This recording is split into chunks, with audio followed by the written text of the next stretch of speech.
The following is the video solution from JSDT Solutions. Question 1.1.1 says we need to solve for x and we have been given a quadratic equation. Okay, so we can open up two brackets and we're going to find the factors of x squared. So what times what gives us x squared? That would be x multiplied by x. And then what times what gives us 24, but that can give us a 2. Factors of 24, really negative 24. Okay, so factors of 24 can be 6 and 4. And we know that one of it has to be negative since the 24 is negative. So you can give the negative to the 6 because it's the bigger factor. And this will ensure that the number that it adds up to stays negative. Negative 6 plus 4 is negative 2. Okay, so that works out. Our factors are negative 6 and positive 4. Okay, so that therefore means that x is either equal to positive 6 or x is equal to negative 4. And remember, the idea is that you have a number multiplied by another number and they give you 0. So it's either that the first number is equal to 0 or the second number is equal to 0. And that is the only way we could multiply them, and then we get 0. Okay, so those are our answers. Moving on to the next question. Question 1.1.2, we have to solve for x, but correct to 2 decimal places, meaning we need to use the quadratic formula. Now, this is already in its standard form since one hand side is equal to 0. So it is in the form of ax squared plus bx plus c is equal to 0. So let's go ahead and get the quadratic formula.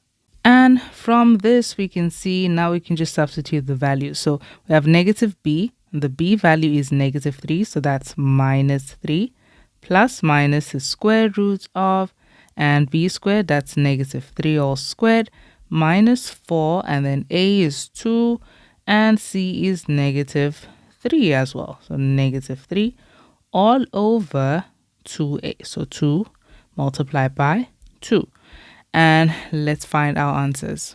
And when we substitute that, starting with the plus, we get x is equal to, and this should be put in decimal form. So that is 2.1, and the 6 will help this to round up. So that's going to add a 1 to the 8. So 2.19, or x is equal to, and we'll just simply change that plus to a minus, and we get x is equal to negative 0.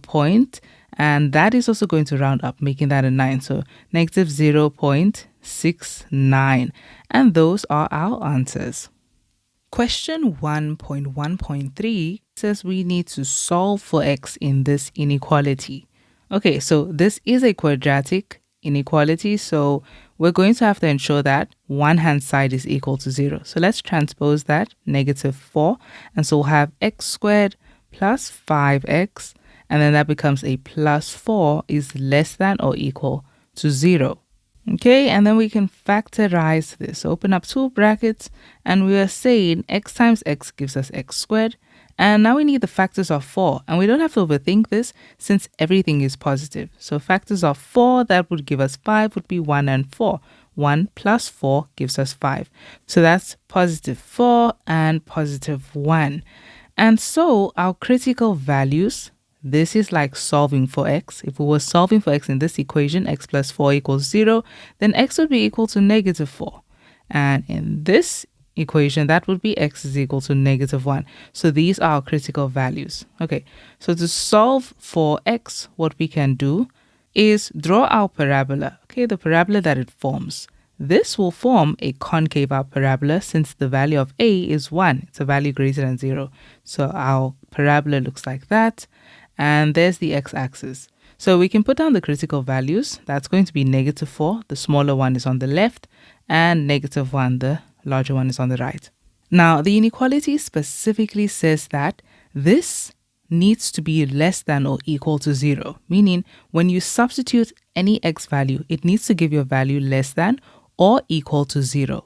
Now, since it says equal to 0, you'll notice that if you substitute these values, negative 4 and negative 1, in place of x, you will get 0, okay, since this was a factor of this expression. So we can just ensure that negative 4 and negative 1 are included in our solutions. So now looking at values less than or equal to 0. These refer to the y values, okay, because they are a result of substituting x values. So looking at the y values, we could look at the y-axis and just see where these would be.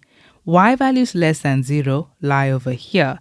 So you're not going to consider any part of the graph above here because those would have y values greater than 0. Okay, so looking down here, y values less than or equal to 0, you see that it would be these parts of the graph. So all through here like that. That's what we have. And we can now just line this up to the x-axis so we can understand where these are. So these are values that are, so compared to -4, it's moving to the right-hand side of -4. So we have values that are greater than -4 here. And if you compare this to -1, these are values that are on the left-hand side of -1. So these are values that are less than -1. So notice how the arrows are pointing towards each other. So that means our inequality can be written like this because it's really just referring to values that are greater than -4 but less than -1. We can say that x is greater than, but also remember it is also equal to -4 because at where x is equal to -4, it gives us a y value of 0. So greater than or equal to -4 but less than or equal to -1, and that would be our answer. Since these values, they point towards each other, so they really just lie between the range of -4 all the way to -1. Okay, this can also be written in intervals. So we could have also written the answer like this. We can tell them that x is an element of, and it's going from -4 to -1. So it's going from -4 to -1, but with the brackets, we're going to use square brackets since these are actual included values, okay? X actually is equal to -4 and to -1 as well. So you could write it like this or like that. That would be fine. Moving on to the next question. Question 1.1.4, we have an equation with a surd. Okay, so the first thing we do is we isolate the surd. Now the surd is already isolated, so we can move on to the next step, which would be to break open that surd, okay, to square the surd. So we need to square this side, but because this is an equation, what you do on the one side, you must do on the other side. So that breaks open the radical, and we have x plus 28 is equal to, and we need to distribute here. So you can decide to do this as 2 minus x times 2 minus x, but that can take a while. So we can use this method. We square the first term, and that gives us positive 4. Square the last term, negative x all squared gives you positive x squared. And then first term times second term, that would give us negative 2x. And then we just multiply that by 2. So that gives us negative 4x. And let's just transpose. So we can take everything here over to this hand side since x squared is positive here. So this is going to be x squared minus 4x. And when we transpose that, that's going to be minus x, giving us a negative 5x. And then we have positive 4 and 28 comes over, becoming negative 28. So that is negative 24. Okay, so this is what we have. 0 is equal to, and then factorize. X times x is what gives us x squared. And now we need factors of 24 that can give us a 5. Okay, so it is a negative 24. In this case, 6 and 4 won't work because you see that if one of it has to be negative, you're going to have a 2. So let's try 8 and 3. Okay, so 3 and 8.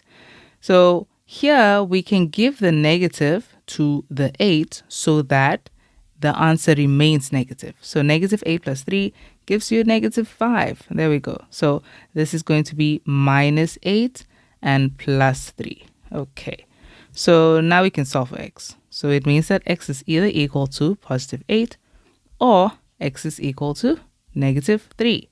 And then the last step, we need to check if these answers are valid.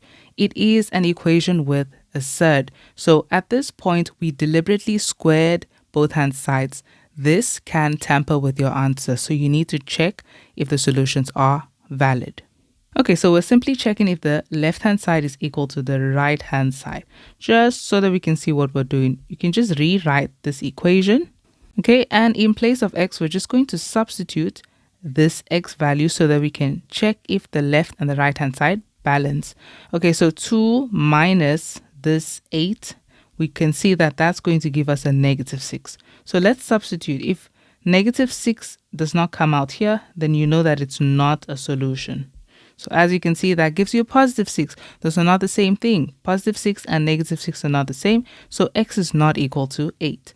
And then if you try this with negative 3, let's see. That's minus 3. And here, if you said 2 minus negative 3, you see that that's going to give us 5. And that works out perfectly. Okay, so the left and the right hand side are equal. So x is actually equal to negative 3, but it's not equal to 8. And that is our answer.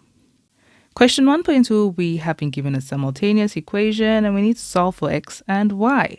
So it's best to spot the linear equation. So as you can see, this is the linear equation. The highest exponent on x and y is 1. Okay, so that's going to be our equation 1, and then we'll call that equation 2.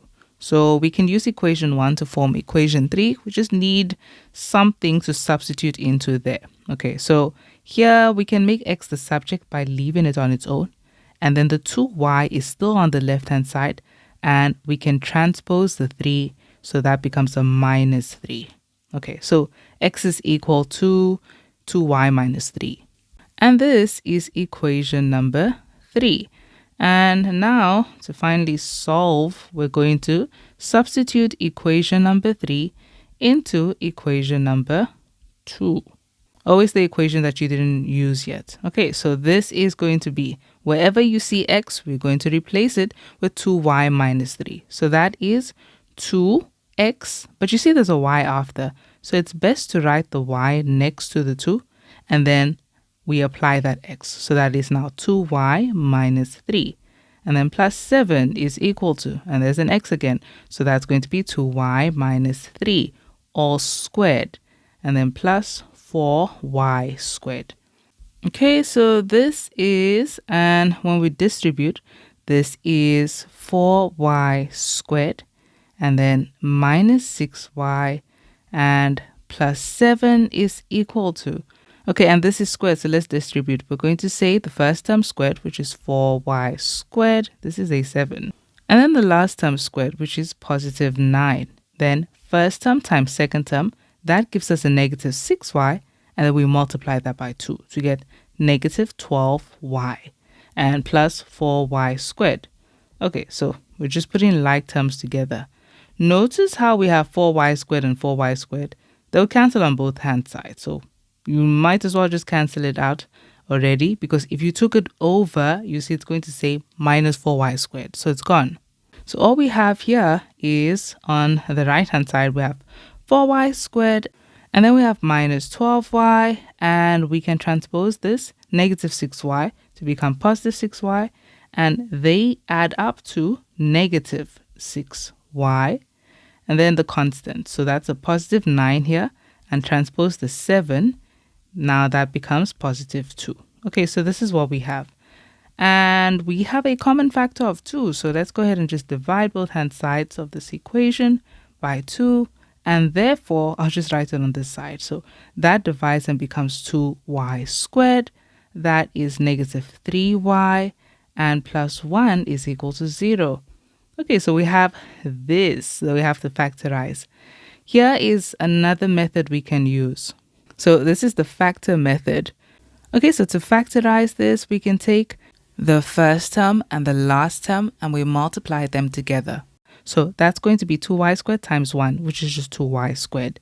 And now we're going to look for the factors of 2y squared that can give us the middle term, negative 3y. So because it needs to be negative, we can say negative y multiplied by negative 2y. And those together give you positive 2y squared. So this is how we can rewrite this equation. It is 2y squared, and then we're going to fill in these. But we'll rewrite them in a way that they are next to a value with which they share a common factor. So we'll rewrite the negative 2y. So that's minus 2y. And then we have minus y. And plus 1 is equal to 0. Okay, so we're just rewriting negative 3y in the form of minus 2y minus y. And now we're going to use grouping. Okay, so we're going to group the first two terms together. And that's why we rewrite them with the number, the value that they share a common factor. Okay, and then these two are together. So the common factor between the first and second term would be 2y. And then open a bracket, and what are we left with? We're left with y in the first term. And then what are we left with in the second term? You can just say this divided by that common factor. That gives you negative 1. Okay, and then in the second term, what are we left with? Well, this is a negative y and a positive 1. There's actually a negative 1 that's a common factor. So what are we left with? Negative y divided by negative 1 is positive y. And positive 1 divided by negative 1 is negative 1 is equal to 0. Okay, so as you can see, the brackets are exactly the same. So what we're doing is we're really taking out the bracket as a common factor. So we have y minus 1, and then what is left in those two terms. In the first term, when you take out y minus 1, you're left with 2y, and in the second term, you're left with negative 1. And there we go, we've factorized this equation. Okay, so this means that y is either equal to positive 1 or, and of course you're going to say 2y minus 1 equals 0, and you transpose the negative 1, and so divide both hand sides by 2, and we're saying y is equal to 1 over 2.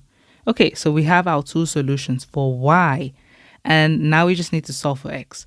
So we can call that, since we ended at equation 3, we can call this equation 4. And so the last step would be to substitute equation 4 into the equation where x is a subject. Notice that in equation 3, x was the subject. So substitute equation 4 into equation 3. And so that is x is equal to 2y minus 3. And so we're going to say 2y, but in place of y, we'll substitute. So substitute in 1.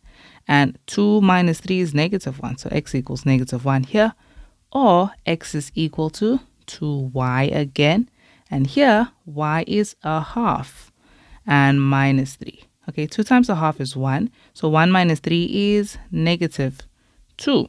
And those are our answers, okay? So x is equal to negative 1. And at the same time, y is equal to 1. Or x equals negative 2 and y equals a half. And those are our answers. Question 1.3 says, the roots of an equation are x is equal to negative n plus minus square root of n squared minus 4mp over 2m, where m, n, and p are positive real numbers. The numbers m, n, and p in that order, so in the order of m, n, and p, that they form a geometric sequence. Okay, so we'll see how we can apply that. And they want us to prove that x is a non-real number. So x is defined by substituting m, n, and p into the quadratic equation. And we need to ensure that it is a non-real number. So we need to find the values of this root for which it is a non-real number, values of m, n, and p. Well, a quadratic equation's root would be a non-real number if and only if its discriminant is less than 0. And we can see why that is, why we have to specifically look for where the discriminant is less than 0 in this question. Because do you see how we have a square root here? And if the discriminant is the number under the square root, the b squared minus 4ac, right? That is b squared minus 4ac. What happens if this number is less than 0? If this number is negative? Well, then you're going to square root a negative number. When you square root a negative number, you get a non-real value. And so that's the whole point of that. Okay, so in other words, we're really just required to prove, and I'm just going to say it like this. We're required to prove that what is under this radical over here, n squared minus 4mp, so n squared minus 4mp, we're required to prove that this is a value that is less than 0. Okay, so let's just write down our expression. This is what we're trying to focus on. We're trying to find out what exactly this value is going to be. We may not find the numerical value, but we need to really prove that it is less than 0. So, what do we know about this? And we can just take into account the other piece of information they gave us, which was that the numbers m, n, and p in that order form a geometric sequence. So, m, n, and p form a geometric sequence. Well, what can we do with this geometric sequence? It is geometric, so it has a constant or common ratio. Okay, so that means that when you say the third term divided by the second term, we're going to get p over n. And that should be consistent. It should be equal to the second term divided by the first term, which is n over m. So these should be exactly the same since this is a geometric sequence and these represent the common or constant ratio. Okay, let's see what we can do with this. If this is the equation that we have, we can simplify this further. So we can cross multiply to simplify. N times n gives us n squared is equal to m times p is just mp. So this is what we have. And this is actually a very important piece of information. The expression we're trying to simplify is n squared minus 4 mp. And we found out now that n squared is actually equal to mp. So let's update it in our expression. So this means we can even just start writing this over here and that will be fine. So we'll just put this down here and then just push that up. Okay, so let's update that. This means that this expression is actually equal to, in place of n squared, we can just say mp minus 4 mp. And these are like terms. So it simply means that mp minus 4 mp is equal to negative 3 mp. Okay, so what does that say about this expression? This expression simplified to negative 3 mp. We know that m and p are positive numbers, positive real numbers. So we took a positive real number times another positive real number, which gives you a positive real number, and then times negative 3. Of course, that's going to be a negative value. Okay, and we can show them that by showing them that m times p, because they're positive real numbers, when they multiply, they're greater than 0. So therefore, negative 3 mp, when multiplied, would give us a negative value, a value less than 0. And so there we go. That proves that the discriminant, this, is actually less than 0. So that is n squared minus 4mp is actually less than 0, meaning the discriminant is less than 0. You can't say b squared minus 4ac, it's also fine. And so that would conclude that x is indeed a non-real number. And that's how we would prove that. X is a non-real number because the expression simplifies to a non-real value. The discriminant simplifies to a non-real value. Therefore, this is non-real. And that is our answer.